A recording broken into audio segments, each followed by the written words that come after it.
That's right, you did win. You guys don't know who he is, do you? Wow. There's the answer. Congratulations, sir. Nice. Somebody do you actually want to knows trade? what I've worked on. Do you want to trade? I would like that coffee cup. Do you want this? And then, the University of Washington and a few others put together an amazing card game to teach people that have no idea what hacking is, how to hack. So, control hack, it is a little heavy.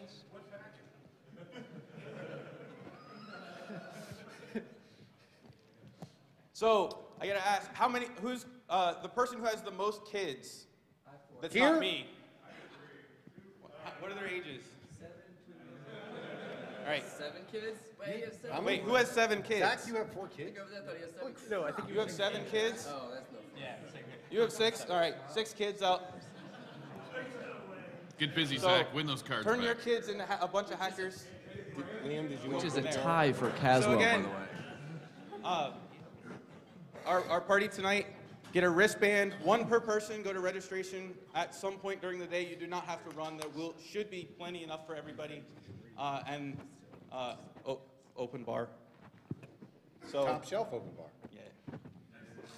At a venue that actually should be able to hold almost all of us. So in the audience, I see a lot of CTF experts, some of the people that have put on some of the best hacking contests on the planet. So I guess we're going to go ahead and get started. So CTF, the Heart of Hacker Gaming. This is a panel. So on the panel, we have people that were, so you saw the SkyDogCon CTF intro video. So also represented Kenshoto. So PPP for the CMU's CTF. Ghost in the Shellcode. In case you're aware, Ghost in the Shellcode is running in the back corner of the conference and is ongoing right now. PPP is currently leading it. And my name is Kaz, and I was part of DD Tech, and we ran Vinjitsu for the last 4 years, and I've officially retired, so we get to sleep. So with that, hand it over to Branson. Go ahead and get started. I don't know, how many? The last one. Yeah, just the last one. 2 wins. There was 2 wins. 2? Not just 1. You won a long time ago. Wait, how long ago was it that you won, sir? The year before you, and the year before that, and the year before Okay, good answer, sir. Well, that's a good answer. So my name is Branson Matheson. I'm been doing Shmoocon here for a while. I will say we are the babies on this stage, without a doubt. We have got 1 of them under our belt that we had a lot of fun putting together. But this came from a discussion I had with Heidi, and I said, you know, we thought about doing a talk about what it took to put on our CTF. And she said, you know what, you should do a panel and have everybody talk about what it takes to do a CTF. And so that's kind of where this idea was born. And I contacted Tyler and a couple of the other guys, and we put together this group to I'm going to ask them some questions, and then I'm going to field some questions from you guys. Like you said, I see some other people out here who've done it before. How many people have participated in a CTF before? Show of hands. Oh, yeah, so we got the right people in here. How many people have run a CTF in here? Cool. Yeah, that is awesome. That's really great. Everyone come on up. Yeah. So what I'd like to do with the panel, he kind of gave names out. I'd like to kind of go through and have each group from each CTF represented kind of talk about them. I'm not representing Duplicity for today. I'm going to let these 2 handle that. From the Sandwich Man first. And I will say this, if you have any questions at any given point, raise your hand. I will come get a mic. We are streaming video today for people on the internet that weren't able to win the F5 race. So if you have a question, please raise your hand. I'll come bring you a mic, and that way we can, people on the internet can hear what you're saying. Please do. I'm Cyphertex, and I've played CTS for many years. Started on this gentleman's team down here, Mr. Atlas, on last place at DEF CON, and then have most recently played with Hate's Irony. And we've run Ghost in the Shellcode now. This is our 4th year at Shmoocon that we've been running that, and it's a lot of fun. I'm Hacker Joe with another batshit crazy Kenshoto member. If you were at the panel last night, we started playing CTF way too long ago, and when we won it with DigRev out at DEF CON, a little longer after that, a few of us decided we could run a better game, and we took over from the Ghetto Hackers and ran DEF CON CTF for several years. Also ran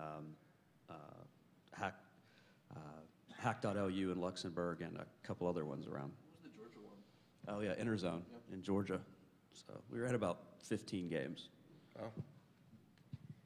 I'm Tyler Nicewander, so I'm from the Plaid Parliament of Poning, which is a university team, so we're all young. Sorry, guys. So I've been playing CTFs just for about 4 years, but we, for the past 2 years, have run Plaid CTF, which is our own CTF. It's about pretty popular online, a few hundred people playing, so. You should mention you won most of them too. We also, yeah, so we win lots of CTFs, which is why we decided to start hosting our own. It's a little bit more challenging. Cass? So I am Kaz. I am part of the group that ran Binjitsu for the last 4 years, DEF CON CTF, otherwise known as the World Championship of Hacking. Brett?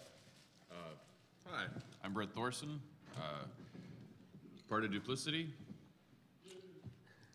I don't know what else am I supposed to say? Yeah. Thank you very much. Good night. Tip your waitress. My name is Liam Randall. I was on the Duplicity team, and our CTF came out of participating in a lot of CTFs and wanting to do something really, really different. We felt that people are, as much work as people need on the red side, they need even more work on the blue side. So we wanted to do a game where you got to work on what we felt people's largest deficiencies were. So ours was that's why we came up with our whole mixed red-blue contest. Yeah, so why did you make your CTF? And what style? So our CTF, I mean, I don't know, I guess the kind of the traditional Jeopardy board style, which is just, problem categories and then problem values. So we mixed it up a little bit. We did some stuff. Last year we had actually an RPG-based game board playing stuff around. So, I mean, our main thing is we try to mix up challenges. Ours is attack only because it's easier, mostly. But so we kind of mixed it up with lots of weird challenges. We felt a little bad because I don't think anyone solved, maybe some teams solved about half the challenges, but it was pretty tough. But our thing is kind of very new things and hopefully learning a lot if you do our CTF. But yeah, quantum computing was in there. Just throwing that out there. Wow. All right, at Kinshota we actually built 2 games. So when we built the first qualifier sets for DEF CON, we were the first one that started up with the Jeopardy style board of how we qualify. And it came from the challenge of how do you qualify 400 teams who want to sit at 8 tables at DEF CON. It's a pain in the ass to run, by the way. Try throwing something up on the internet and letting 400 teams hack at it and keep control. Right, Bob? Lots of rewriting database code.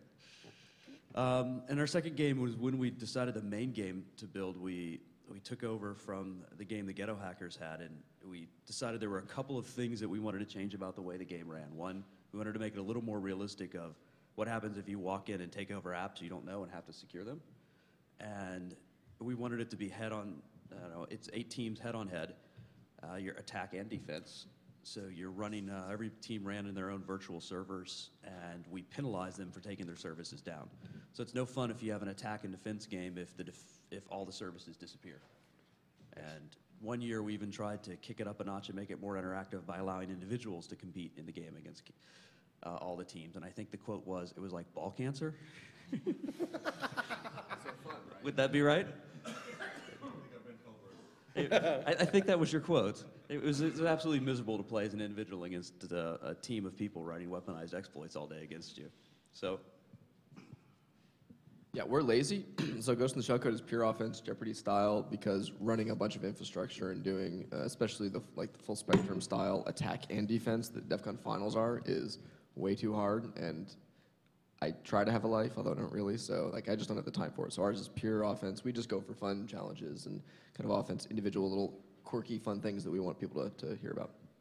So what drove, I'm going to kind of move across to maybe Cass, what drove you guys to make your CTF the way you made it? Why did you do it? What was the impetus? I know. The thing that I did was made challenges that interested me. So my role on DD Tech was making challenges. I didn't make the infrastructure for the game. I just made things that challenged other hackers. So if you look at all the services I've written over the last 4 years, they were all things that I thought would fuck with people. Yeah, evil Kaz. I think the phrase that has been used at work, because I work with Jordan, and their team that played was that they called me a sadistic fuck. I thought if I could make the hacking community frustrated enough and challenged enough, then it could make the game enjoyable. So my focus was fuck with the other teams. So there were things that would fuck with your disassembler. There were things that would crash your analysis tools. There were services that required you to write new disassemblers. Anything I could do to fuck with the teams that were playing. That was my goal. So what was your target audience, I guess? How accomplished were the people that participated in your CTF? Did you guys do like they did and have 400 and bring it down to 8? So there's the qualifiers that had a couple thousand people try and qualify, down to this last year we ran 20 teams head-to-head. And we were targeting the best on the planet. So the people that, professionals doing CNO for a living, the best CTF teams on the planet, H-Irony, PPP, those from Kenshoto that actually play CTF again, and the best hackers that play the game. That was our goal, was to fuck with the best of the best. You guys? So we didn't really know who our target audience was going to be. SkyDogCon is kind of new, and we didn't really, and they hadn't had a CTF before, so we weren't sure who was going to show up. So what we tried to do is just make as many targets to defend and attack as possible. So we had everything from, on the defending side, essentially it was a system admin. It was his first day at work, and everyone else is gone. And he gets this voicemail from his boss who's on the run saying, hey, can you just go ahead and secure everything? And then later on he's like, hey, can you just go ahead and burn the place because we're going down?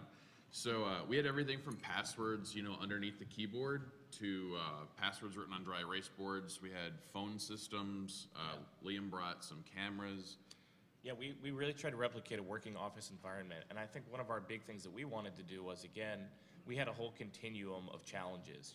We put 100 easy things in here to do, things we thought were easy, most of which were not touched. 100 middle of the road things in here that we thought were interesting, and some really hard, interesting challenges. And we had some people show up and really impress us, and we had a lot of people that were there to learn. So the people that were there to learn, we would sit with them and really try to focus and give a lot of one-on-one time. Yeah. Tyler? Oh.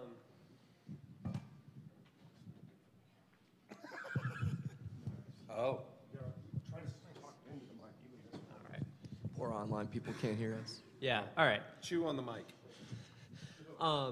So I think when we started our CTF, this has been after we had been playing for a few years and winning quite a few of them. Our thing was just we tried to play every CTF we could, and we'd kind of go through and say like, man, I really wish like this challenge that started off in this way ended in this fashion. And so we just kind of write that down, and then a few years later we just kind of went through everything that we thought could have been done better or differently, and tried to do that ourselves. Our main goal is, CTFs are really, in my opinion, about learning new things, because no one goes in there knowing everything that's going to happen, because it's kind of impossible. Not even the people who make them. Yeah. No, we learn stuff.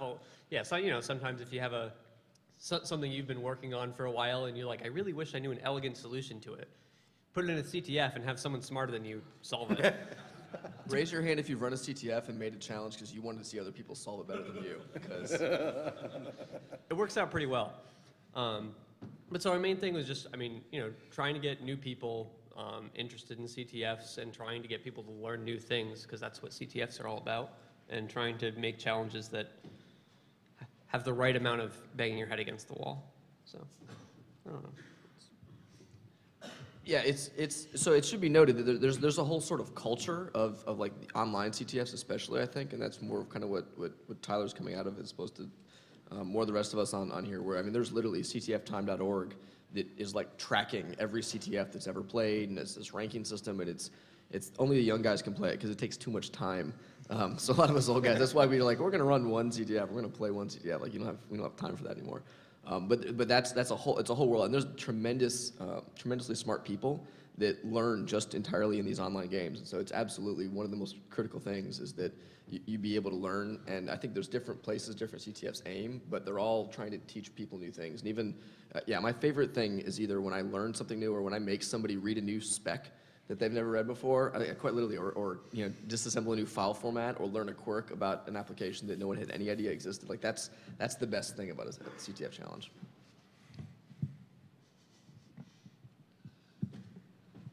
Yeah, I think, and it kind of all those things apply that everybody said.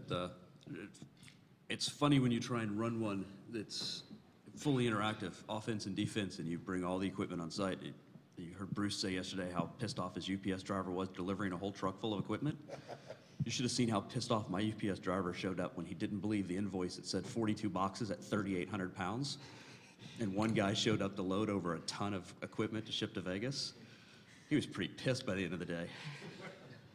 But we learned to take everything we needed out with us. So, but some of the fun challenges are definitely the ones you don't exactly know how somebody else is going to attack. And there's the most interesting side of running a CTF is watching what people are doing and realizing, shit, I didn't expect that. So there's a lot of fun to it. And also, it's really fun at the end of the con looking at everything you put out there that absolutely nobody paid any attention to. Really low-level holes in the game, like having the password on the switch. What do you think I'm going to use next year? Yeah, exactly. How many do you get to recycle? But stupid things I did on the infrastructure side building it was having the password on all the switches the same as the password of their VM. And in 5 years, nobody ever tried it.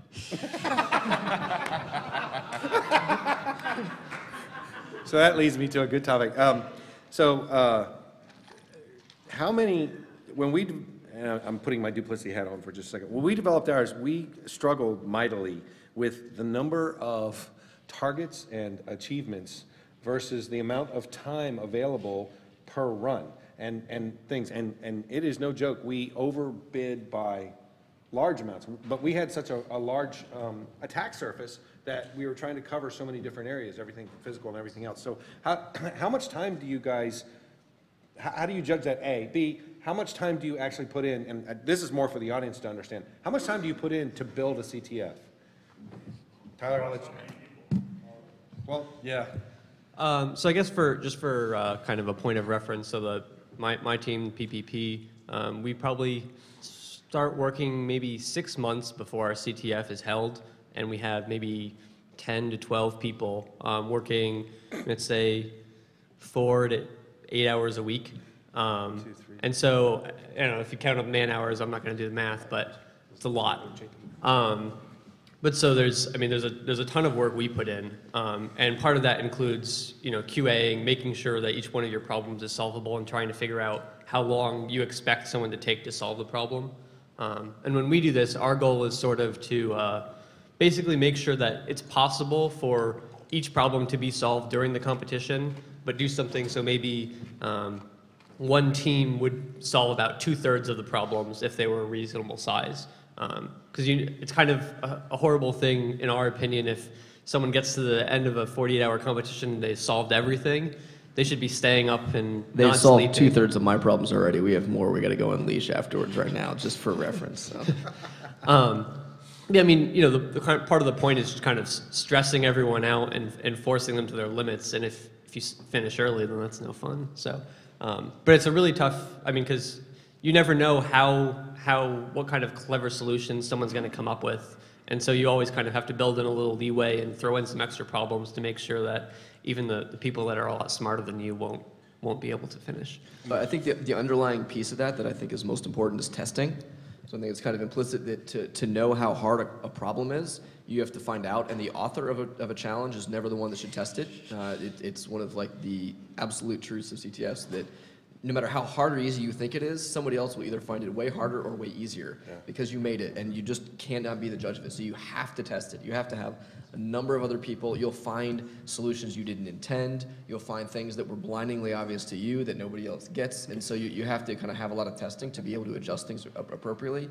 And then once you have that, then you have a better idea of how many challenges, how much, how long is it going to last, assuming you know your audience. Hey, Jordan. Hey, what about the time that you guys spend on your CTF? So time. And the crew. So I spend all year just getting ideas, and we'll come up with challenges throughout the year, kind of sprinkle them in. And then for us, it's really the last 2-3 months that we kind of crunch time and come together, and we'll put the numbers of people participate is right around 12. We've had as small as like 6-7 people putting it on, as many as 15.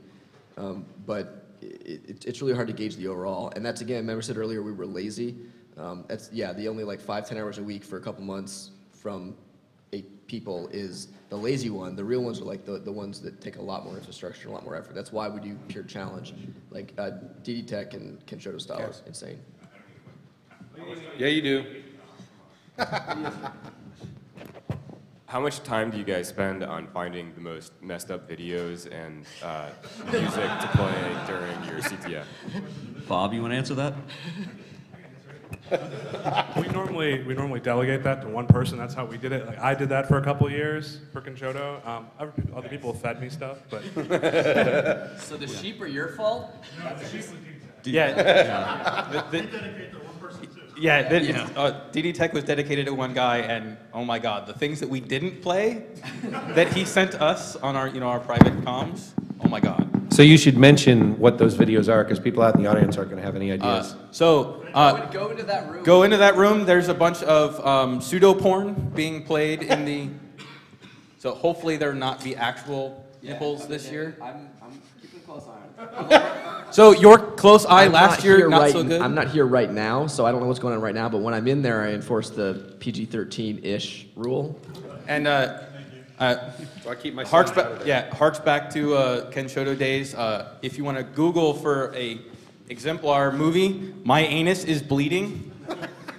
G.I. Joe PSAs. So, yeah, and it's funny when you talk about rating the challenges. I'm getting there.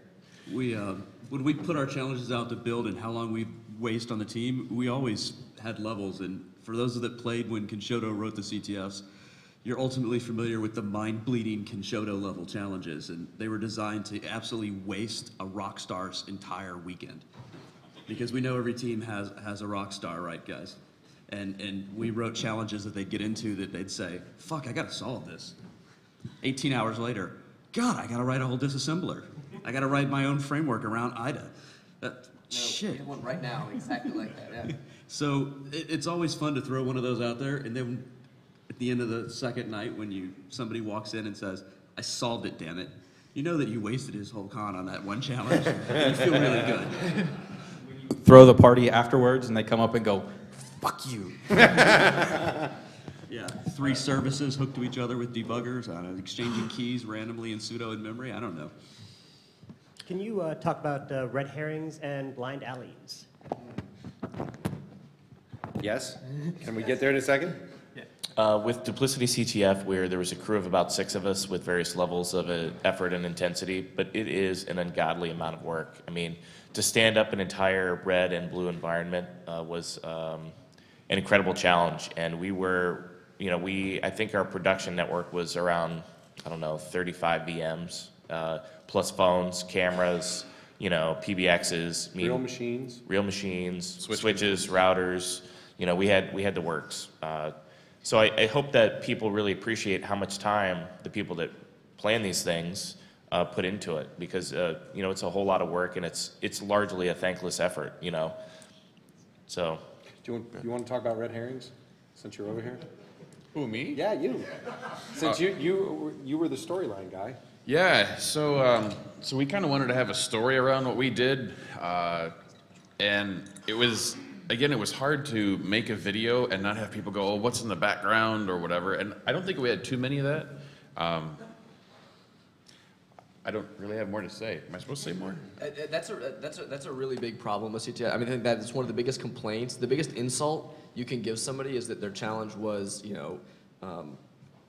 required guessing, right? And you can too easily get stuck in false trails. Like, the biggest insult is that required guessing.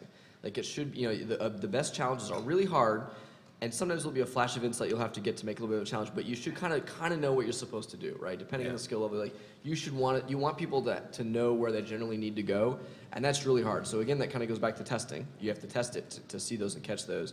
And then, so one of my pet peeves is like cookie trails, like crumbs in the maze, is make multiple steps that are sort of discrete steps in one particular challenge. And so, okay, well, I solved this little piece, and that was hard, but now I've solved it, and I know I've made progress. And now I need to go to the next one. As far as like eliminating false trails, that's just hard. You can do it with hints. You can do it with, again, mostly QA and testing it and finding the things that we have explicitly. I had one during the warm-up round. Ghost of the Shell Code does an online warm-up round that was a really obnoxious one involving what crypto is involved in a poem. It was a limerick, basically. It was a limerick that asked you to find some crypto. And everybody who looked that up and Googled it first went to the DECSS, or was it ECS? Yeah, it was ECSS that had been encoded into sort of poetry form.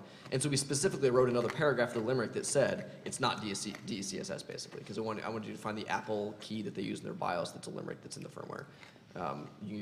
So that was, to me, like, again, I tested it and realized, oh, I didn't mean for people to go down that complete false trail. So then I had to actually add a hint and change the challenge to eliminate that. But it's hard. That still happens. There's still going to be things that... In duplicity, since basically the defending team got access to the room, and we left a lot of stuff kind of around that we were hoping that they were going to find and eliminate, so that when the red team came into the room, they wouldn't find passwords in their keyboards and stuff. What we found is a lot of teams came in and put in their own red herrings, and they were writing strange stuff on the board. And what was funny is then when the red team came in, they completely ignored all of it. So, I mean, there were teams that spent a lot of time, like, you know, they hid stuff. We had a Bible, like they hid stuff in the Bible. And they were writing pages down and Post-it notes everywhere. And just what every team came in was like, bypass. Inflatable animals, dildos. I mean, there were people with all kinds of leave-behinds, track phones. I mean, that is a good aspect of the red herring, was that there was a whole element that was brought in with, you know, in a competitive environment, the teams were really going after each other in a lot of interesting ways that I did not anticipate at all. The one team trolled the other team so bad. They had passwords in a blow-up doll in a spot that was hard to get in with your fingers. In all three spots, actually. Yeah, I mean, it was so funny to watch them dealing with that. So, Kaz, do you have any comments on this? Red herrings or... No. I think the part where he was sadistic, right? He likes those because he wants you to be a little bit frustrated when you're not. Yeah, I would say at Conchoda, we built more than a few. We did have one this year. So how many of you were at the Benjitsu at the beginning of the game this year? So on the table of every team was a printer. AKA a stalling tactic. No, it was not a stalling tactic. If you actually paid attention to the printer, there was a piece of paper on it that had an icon. If you used something like the Google image recognition software, it would tell you that it was, I don't remember what vendor it was. Say again? So it was an NFC tag. So then you just had to look for the NFC tag that was attached to the printer. It was actually just underneath the piece of paper. If you scan the NFC tag, it was the password to decrypt the encrypted image on the USB thumb drive we had given everybody. We didn't buy all those printers. When we walked into the hotel and we were setting up in the area, our staging area where we had all of our servers and whatnot, there was a stack of 150 printers. And we're like, well, what the It was, yeah, they were all Word series of poker printers. They all had some pieces of the guts ripped out, but they were doing nothing. And we're like, what could we do to fuck with all the teams? I know, let's put one on each of their tables. And so the number of teams that actually tried to take them apart and... People found O-Day. People found old documents on the printers. We realized it wasn't part of the competition when we found World Series of Poker tax forms.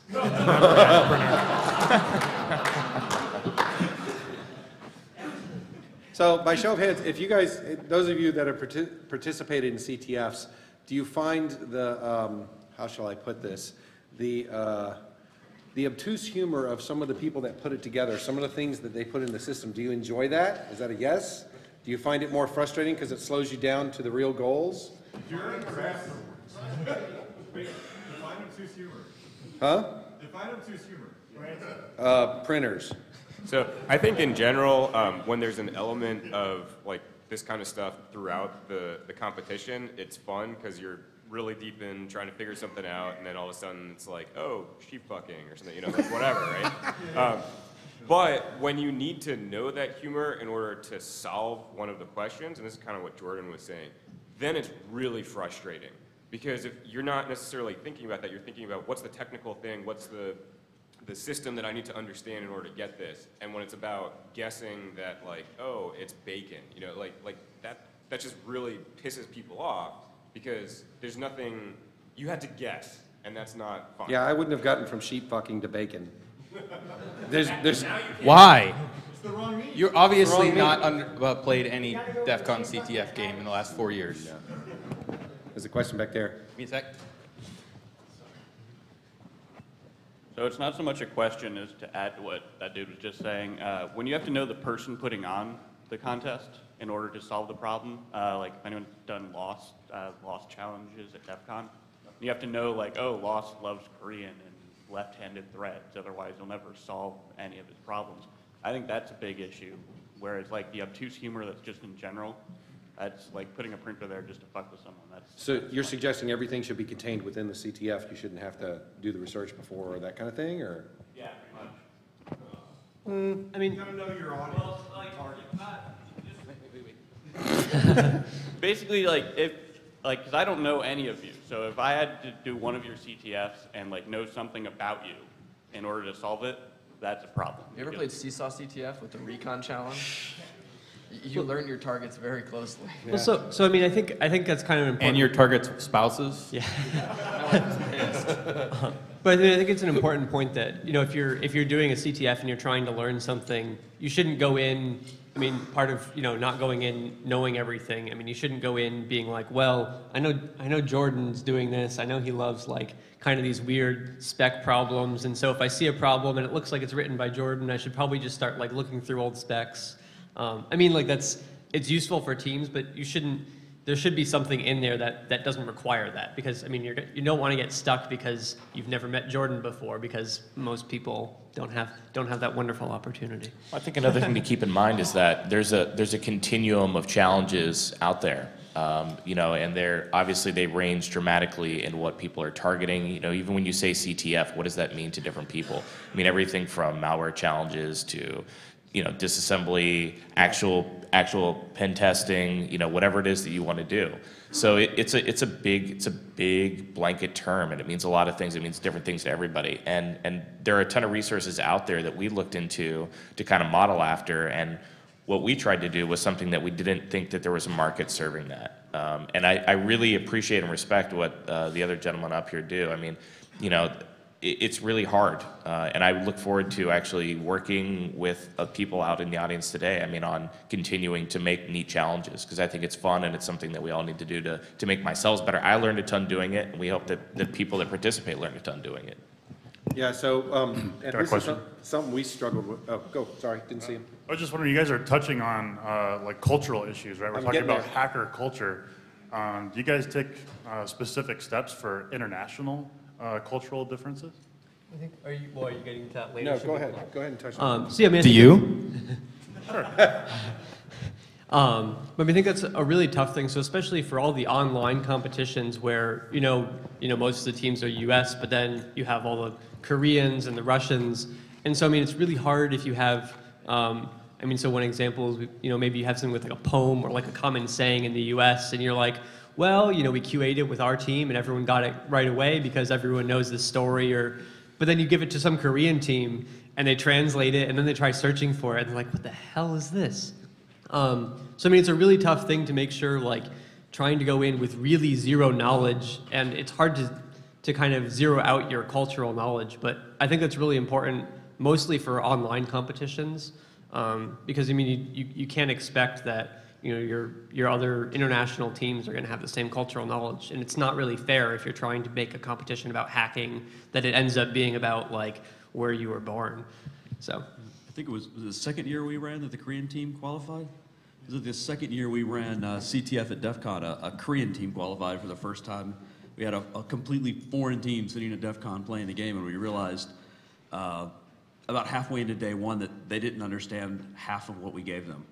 And it became very obvious that we had to rethink how we had written things, because you write things with a lot of jargon that have no translation. And some things in the industry are in English and other language. Other things just don't translate. Having a challenge question that was what kind of bike does Metro ride? That doesn't translate at all to some kids in Korea. People look for motorcycles, not for, or Yeah. people look for bicycles, not motorcycles, right? So that's Yeah. an example of if you just translate it. So as we went forward with the games, we were a lot more cautious on how we wrote things that they could translate and you could throw them in. But we also found that you still had to walk around, as organizers of the conference, you had to walk around to teams and see if they were struggling with something that you did wrong, making the game and presenting it to them, to give them a more fair footing with the rest of the teams. I think just one other thing to add. I mean, so our team plays in a lot of Korean CTFs. I've been to Korea about half dozen times playing CTFs by now. And one of the most important things for us is to bring a Korean. I mean, we hit competition challenges so frequently where, we Google Translate it and we think we know what we're doing, and someone goes in and says like, well, you're really supposed to read it this way, and then it'll make sense. I mean, so part of it is, sit in IRC or something, and if you hear people get stuck on the part that, requires that they knew some phrase or something, then you can help them along with that part, because you want to make sure that they're not getting stuck on the stupid things, they're getting stuck on the hard things. One of the comments that Joe just made I like was the comment about being willing to accept that you were wrong. I think there is a really important balance of humility and arrogance to this. There tends to be an arrogance of like, I'm the organizer, I made it, but really you have to be willing to be wrong, because you're going to be, first of all. Like, you will have made errors, you'll have made mistakes. And so it is really important to strike that balance. If you don't want to give away too many hints, you want people to struggle and suffer and have, like, if it's not growth, if it wasn't hard, if you didn't earn it, then it's no fun, right? Like, if you just go tell everybody the answers, that's not interesting. That's not why we play the game. So you have to have that kind of balance. So how many of all of us that have put together a CTF, how many have put out a challenge that was totally fucking broken? And how did you all fix it? So I know, like, this year I put out a challenge that was part of the Benjitsu that you couldn't exploit as is, and I had to write another service and drop it on the game mid-game. We assumed if you're lead enough, you'll figure it out. The shut up and hack is the Vizzy's mechanism of it's not broken. Just keep hacking. We might have replaced a binary in the middle of the night once. Or every year. Or a Visual Studio, or not Visual, or a libc function call. Metro. So when we put these together, a challenge is we put together all these flags that we have to do of some sort or another, whether it's picking a lock, or you got to find a file, or you got to do shellcode, or whatever you're doing. And one of the things we struggled with is, how do you rate a particular flag? So you guys as contestants, you come in and you do this thing and you think, oh wow, this was really hard, or this was really easy. From our point of view, it's a little different, even when you have people QA them, because even the QAs tend to be a little more clueful and have some more clues about what the system is involving. So that's one thing we would struggle with, and I wanted to get comments from you guys on that. So when we were doing Duplicity, we tried to come up with maybe a scoring engine, but then we realized that we're not doing like SQL, and I mean there were SQL injection attacks, but there wasn't like, the service went down, the service went up. We realized we'd have to make a lot of infrastructure just to monitor things that went up and down. And so I also didn't have the time to do that. So we kind of, I was supposed to come up with a scoring sheet essentially, but just because of timing and whatever, we didn't. So what ended up happening is we ended up taking notes on each team. So like, as all of the systems were reverting back to baseline, we just kind of huddled together and was like, hey, this is what I saw this team do, and this was really cool. So it was pretty clear at the end, like who was going to be, like this team, you could tell like they came in and they attacked every problem. They had really good teamwork, but this team, like, they really just nailed all the hard tech stuff. So we ended up kind of basing it on style, and luckily nobody came up to us and was like, show me the score sheets. With the storyline, it was more of the whose line is it anyway sort of scoring. The points don't really matter. Because for ours, you were participating in a scenario, as opposed to, I think, a lot of the other challenges where it's discrete. Like, did you solve problems 1 through 5? Yes, you did. Check, check, check. So again, there's a continuum of scoring problems out there. I mean, we did have one group come in, and it was an office setting, and one group said, "All right, just disconnect everything from the internet." Well, I mean, that kind of messes up your red team, so we're like, kind of have to make sure things are done. Or like, can we put super glue in the locks? And I'm like, well, then nobody could get into your office building. So, good A for effort, but not really functional. Yeah, I think we've struggled for each year to reevaluate how we scored the whole competition, which was interesting. And that whole side of if you take down your services so the offensive can't compete was one we found very particularly important. So what we settled on was that was an SLA, and it was a percentage that multiplied by your entire score. So you could be as badass as you want on offense, but if you were down the whole game, your score was 0. Yeah. So you had to keep some balance of keeping systems up. If your SLA had to have some positive value, or at least be equal to the other teams to keep your offensive score high enough. And then with each level, it was interesting, you take each challenge and rate them. There's more than one challenge that we thought was a good, solid, medium-level challenge, and somebody solved it in seconds and realized, shit, there's a program on the internet that does that already. Damn it. Kind of goes back to what we were talking about before, though, about the other teams being involved in that. Man, I'm hungover. I forgot what I was going to say. Wow. Yeah. So there's two extremes, I would say. So I like the flexibility and so I call it more holistic, whatever approach to like analyzing teams' results and scenario based. And I think in the other far extreme, you have really complicated, over-engineered rule systems, which is one of my personal pet peeves. I'm not gonna. He called him out. I'm not gonna call him out by name. ICTF. Sorry, Vigna. But there's really complicated rule systems where you actually spend more time trying to understand how to score points than you do in the technical challenges, and that's kind of a trap that people, I think, there's multiple games that will get into that where it's trying to figure out the rules is actually more work than. 6-hour ones, right? Yeah. It's a CTF that's only 6 hours long. Like super complicated rules, it goes for 6 hours. And it's like, great, I've just spent 5 of them trying to figure out the optimum strategy in 1 hour playing it. That was not fun, right? So don't make the game, if that makes sense. Like, the game itself should be relatively clear, obviously, but you should know what you're supposed to do, and then just go do it, and that should be the majority of the game. So that's one of my pet peeves. I wrote it down this time. Every system is particularly designed to give you the results that it gives. So you get what you incentivize. And one of the feedback loops that we find ourselves caught in were teams spending, instead of working on problems, they were spending too much time attacking the other teams or doing fake leave behinds. And then we kind of realized mid-game it was like, okay, well, the teams are learning from each other, and this big negative feedback cycle started reverberating in the system, and it was not something that we intended or were necessarily happy with. But at the same time, that was what they felt was the best way for them to score points.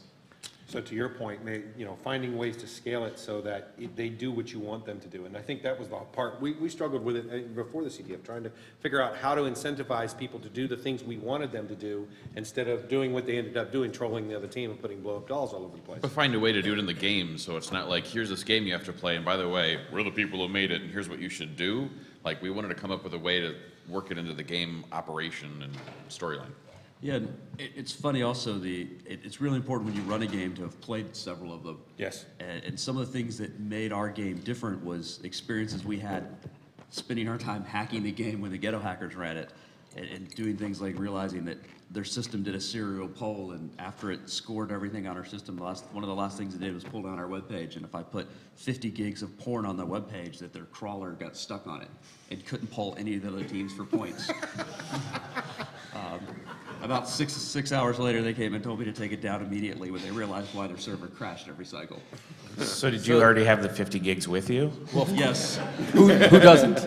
So there was an interesting comment that was made. One of the more important things is not just how does letting the teams know how to score and letting the teams know how they're supposed to compete in the game, but especially in competitions like the competition running in the back of the conference today, and Benjitsu and the Kenshoto's game was telling the audience, the people that aren't actually hacking on the game today, so people like you all who are obviously not playing in CTF today.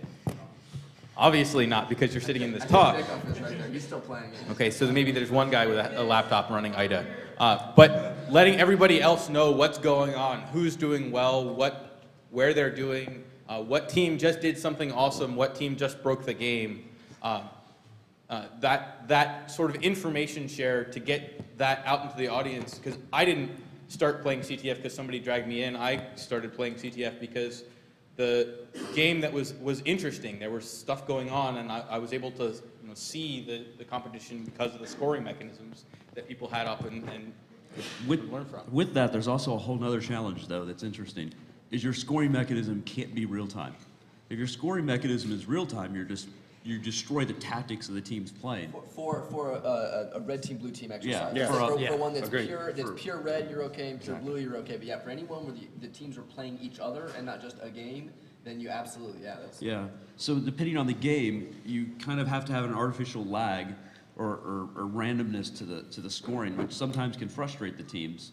And so we had a private scoreboard and the public scoreboard. So the private scoreboard was a little more real time most of the time, but the public one that displayed on the wall was never actually real time, so that when you saw owns and points happening on the board, they were some level of minutes in the past, because you don't want the other teams that see, well, the red team's owning me right now, let me go change that service. Well, yeah, except for Hack Fortress, right, where having the live scoreboard really, I mean, that enhances both the game and the view.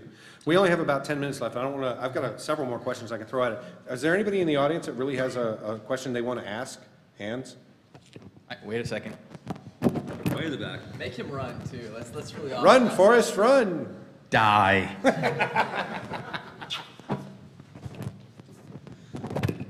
Is there anything you guys do to compensate for a team size or make it less effective to have an overwhelming team size? So I guess one of the first things, so you see this like in GITS when, for example, when it opened up, you could see that the problems were basically serialized, and so there's certainly an advantage to having a larger team. Just more eyes are obviously always going to help. But if you can serialize the problems or have fewer open at a time, for example, so if you're having a competition with 100 problems and you open all 100 at once, then whoever has the biggest team is probably going to win.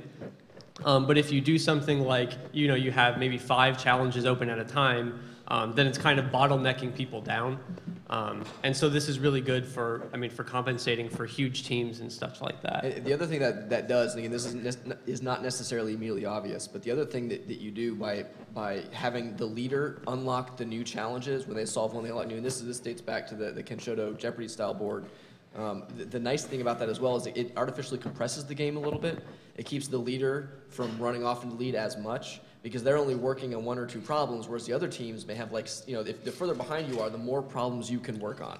And so you have a better chance of being able to catch up more quickly, or bigger teams can help you more, but only if you're not winning. And so it kind of keeps the leaderboard a little bit artificially constrained, which is sort of nice. You want, in the competitive aspect of it, you like the fact that normally you would want that. I don't know what the score is now. PPP was running away with it anyways, but hopefully in our game it'll compress back up a little bit as the Europeans wake up this morning. Yeah, and that's part of the design part. So when you actually sit down and start talking about how you're going to do the design of the CTF, do you have fixed size teams? Do you have unlimited size teams? Are they across the internet? Da-da-da-da-da. Huh? Yes, it's hard. Well, for us, we just didn't have, our game wasn't on the internet. Yeah, our games, So- they were there. So we said 4 people in the room, that's it. Yeah, so we did 8 at the table at DEF CON, but we know that teams set up military-grade RF radios to rooms with entire squadrons of folks. I don't know where I might have seen that. But you know that the teams are bringing them in. Heck, when I played at Interzone, I remember setting up a circuit off of my phone to bounce in guys in California. I was the only guy playing at the table and had 4 DigRev guys coming in over my cell phone joining the network. People were like, "How are you kicking ass?" I'm like, "I'm awesome, it's automated." So why should people do CTFs? This is kind of a good wrap-up question. You're always going to learn something. I don't know. I've always been kind of. I always thought the CTFs were kind of imposing. I'm not much of a SQL injection guy. I'm not a reverse engineering kind of guy. But there's a CTF out there for everyone. So I mean, there's even like the social engineering, and I think that would be a lot of fun. I'm more of a protocol guy. So even if you go to one and you're absolutely awful, chances are the people running it are going to be like, "There's no way in hell you're going to win. So let me, let me teach you something. At least that's what we did. I think if anybody who's ever worked on any high-pressure team or environment, whether it's in the military or at a startup or anything like that, there's a certain amount of bonding that happens on both sides of the ball in the game. And creating a CTF with people and then participating was a great way to make lifelong friends. I mean, you really get to know people well. You get frustrated when they let you down, and there's a competitive pressure to perform well and to design well. I mean, I think learning is the main thing. I mean, people that come to our team, for example, as freshmen, since we're a university team and have never exploited a service before, by the time they leave, if they play CTFs for 4 years, I mean, they're able to string together ROP payloads basically while they're asleep. And I mean, it's just if you keep doing these, you'll keep learning things. No matter, even if you go in and you're completely confused, if you just stare at it and bang your head against the wall, you just kind of magically get smarter. Or bald. Jordan? I'd say that some of the most successful teams had a couple of similar qualities in that one is that everybody didn't try and do everything on the team. One of the things that's most successful when you go in and enter as a team is that you have some clearly defined roles. It doesn't mean that's what you have to do the whole game, but somebody has to be in charge, number one. Somebody has to go get coffee and alcohol, number two. And somebody has to go get In-N-Out burgers, number three. But beyond that, I mean, you do need people that have tasks, but you also need somebody who's in charge of coordinating it, because it's oftentimes that the organizers have built some stupid-ass challenge that's going to waste everybody's time, and somebody needs to pull people off of that sometimes and say, that's unsolvable, drop it. But it's 30 points. Fuck it, go on to these. There's 100 other points. Those are the challenges you give to Eagle. Yeah, we did. We wrote many just for him. They said it already. You make friends for life. You learn more playing than running, I think, in a lot of ways, and it's a phenomenal experience. I don't know about you, but I started playing CTF to get away from the claustrophobia of DEF CON. So thank you guys for coming. I appreciate it. I hope you learned something.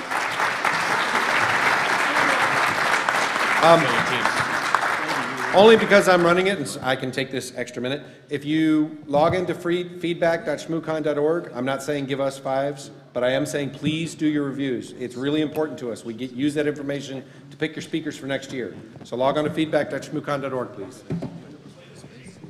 If anyone played in PCTF last year, they should come talk to me in the GITS room after. Yeah. Thank you, Mr. Brown.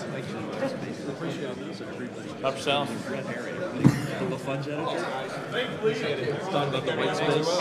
The Python and the white space did the same thing for the sample.